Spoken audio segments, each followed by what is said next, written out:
So just about a year ago, I made a video unboxing the Sunbeam popcorn maker.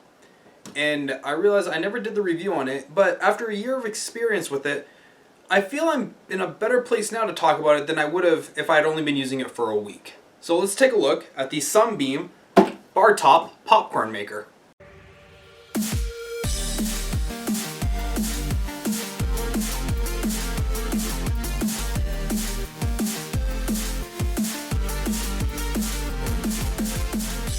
Okay, so right from the start, we're gonna actually use this while we do it. So right from the start, we see that you gotta heat it up for about 3 minutes. And that's not too bad when you consider, what it would take to actually pop popcorn on the stove. Heating it up, adding in the oil, and adding in your seeds, you kind of just let it go and just leave it to its own devices. So now, this unit, it has been a wonderful unit to have, actually. Even though the body is made out of plastic, it looks incredibly classic for what it actually is. It really follows the old, 60s, 70s style of theater, kind of with the little gold foiling on the top and the 2 lights. It does have a very nice classic look. The stainless steel kettle is very robust for, how small it is. It can actually hold quite a bit, popping upwards of 2 of these cups. Now, when you add 2 of the cups included with the popcorn maker, it will struggle, but it can do it. You just won't have an absolute 100% pop rate with it. You'll get about 90%-ish, so you'll get some kernels at the bottom. Now, the kettle is detachable and powered by actually just what is a regular power cord that you would find on a computer. So if you ever lose the cord, not a big deal, just replace it. It's actually fairly easy to do. The kettle is made out of stainless steel and is actually really easy to clean, which was a very nice feature, and one that I got worried about because as you start using the product more and more, you're going to notice that inside will become stained with the remnants of powdered butter or liquid butter or oil or anything. You'll get a lot of staining, and you're going to start to get a little bit concerned if that's actually going to come out from all the burns on it. But yes, once you take it apart, and all you got to do to take it apart is unscrew the hinge and take out the power, and it pops right out of its 2 little sockets. It's not a big deal.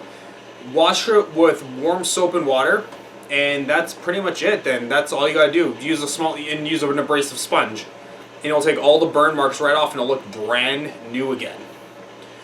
So those are the pros of the Sunbeam popcorn maker, and on that basis alone, for $70, I wouldn't say, it's a bad idea. Now, when you first buy it, you're going to notice that it's going to take a while. And you're going to see from the instructions, they say turn it on, let it heat up for 3 minutes, add the oil, stop the machine, put your kernels in. Really, you don't have to. Just put your oil in, put your popcorn in, and you're good to go.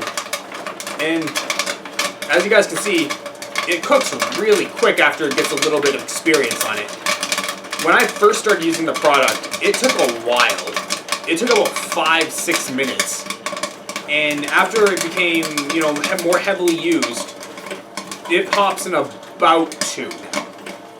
I guess with all the heating and all that, the metal is more used to being heated up now, so you don't have to really worry about it.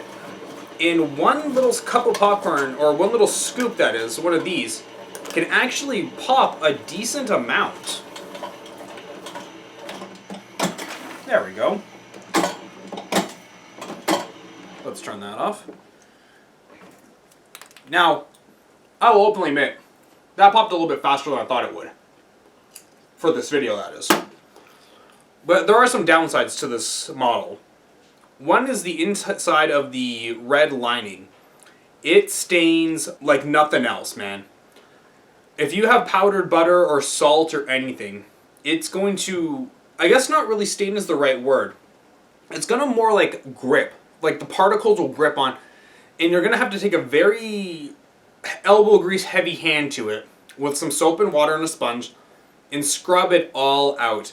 The plexiglass here also stains very, very easily with the flying grease from all the oil that you put inside the kettle, which that one's a lot easier to clean, but it does make it look very dirty very quickly, despite the fact that it's not.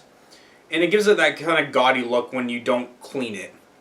So you're going to have to be very self-aware, especially if you have a significant other or parental units that are very much clean freaks.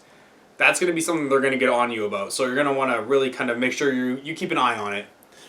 Also it's kind of a dust magnet.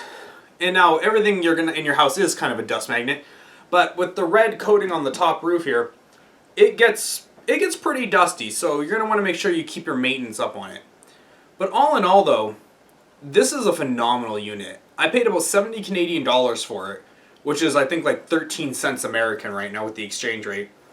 And if you're ever like a popcorn enthusiast, you like watching movies at home, anything like that, the Sunbeam popcorn maker, I can't tell you how much fun you're going to have with this unit. It makes you feel like you're eating at the theater, or if you just want a healthy snack. You know, pop your thing, put a little bit of salt and some cayenne pepper, you got yourself a treat.